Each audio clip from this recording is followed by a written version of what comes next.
కాజీపేటలోని స్వయంభూ శ్రీ శ్వేతార్కముల గణపతి దేవాలయంలో సంకటహర చతుర్థి వేడుకలు ఘనంగా జరిగాయి. భక్తులచే సేకరించిన సుమారుగా 108 కిలోల నవధాన్యములతో ప్రత్యేక అభిషేకం నిర్వహించారు.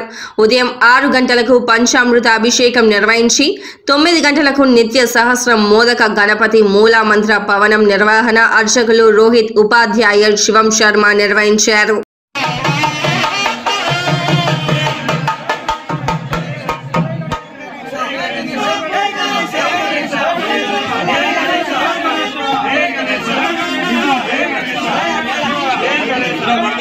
Hey, Ganesha!